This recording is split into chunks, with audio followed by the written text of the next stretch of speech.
മതങ്ങൾ ദൈവങ്ങളെ സൃഷ്ടിച്ചു. മനുഷ്യനും മതങ്ങളും ദൈവങ്ങളും കൂടി മണ്ണു പങ്കുവച്ചു, മനസ്സു പങ്കുവച്ചു.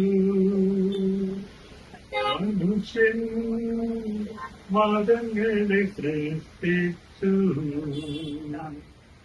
ഹിന്ദുവായി, മുസൽമാനായി, ക്രിസ്ത്യാനിയായി നമ്മളെ കണ്ടാലറിയാതായി.